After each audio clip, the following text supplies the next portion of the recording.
ആദ്യമൊക്കെ ഇസ്രായേലുമായി സൗഹൃദം സ്ഥാപിക്കാൻ പല മുസ്ലിം രാജ്യങ്ങളും മടിച്ചിരുന്നുവെങ്കിലും ഇപ്പോൾ മുസ്ലിം രാജ്യങ്ങൾ സധൈര്യം ഇസ്രായേലുമായി സൗഹൃദം പാലിക്കാനായി വരികയാണ്. ഇപ്പോഴിത് ഒരു മുസ്ലിം രാജ്യം കൂടെ ഇസ്രായേലുമായി സൗഹൃദം സ്ഥാപിക്കാൻ എത്തുകയാണ്. മിഡിൽ ഈസ്റ്റിലെ ട്രംപിൻ്റെ സമാധാന ശ്രമങ്ങൾക്കിടയിൽ ഒരു പ്രധാന അപ്ഡേറ്റാണ് ഇപ്പോൾ പുറത്തു വന്നിരിക്കുന്നത്. ലോകത്തിലെ ഒരു പ്രമുഖ മുസ്ലിം രാജ്യം ഇസ്രായേലിനെ അംഗീകരിക്കാൻ പോകുന്നു. US പ്രസിഡന്റ് ട്രംപിൻ്റെയും ഇസ്രായേൽ പ്രധാനമന്ത്രി നെതന്യാഹുവിൻ്റെയും വലിയ വിജയമായി എല്ലാവരും ഇതിനെ കാണുന്നു. ഇന്നലെ വ്യാഴാഴ്ച കസാക്കിസ്ഥാൻ ഞങ്ങൾ അബ്രഹാം കരാറുകളിൽ ചേരുമെന്ന് പ്രഖ്യാപിച്ചിരിക്കുന്നു. 2020 US പ്രസിഡന്റ് ഡൊണാൾഡ് ട്രംപിൻ്റെ ആദ്യ ഭരണകാലത്താണ് ഈ കരാർ ആരംഭിച്ചത്. UAE, ബഹ്റൈൻ തുടങ്ങിയ മുൻനിര രാജ്യങ്ങൾ ഇസ്രായേലുമായിട്ടുള്ള ബന്ധം ഇപ്പോൾ തന്നെ സാധാരണ നിലയിലാക്കിയിട്ടുണ്ട്.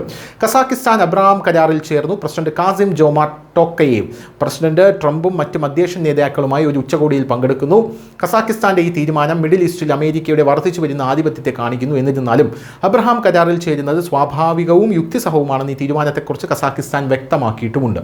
ഞങ്ങളുടെ വിദേശ നയം തുടർച്ചയെ പ്രതിനിധീകരിക്കുന്നു. അത് സംഭാഷണം, പരസ്പര ബഹുമാനം, പ്രാദേശിക സ്ഥിരത എന്നിവയെ അടിസ്ഥാനമാക്കിയുള്ളതാണെന്ന് കസാക്കിസ്ഥാൻ നിലവിൽ വ്യക്തമാക്കുന്നുണ്ട്. നേരത്തെ US പ്രത്യേക ദൂതൻ സ്റ്റീവ് വിറ്റ്കോഫ് ഒരു പുതിയ രാജ്യം ഉടമ്പടിയിൽ ചേരുമെന്ന് പറഞ്ഞിരുന്നു.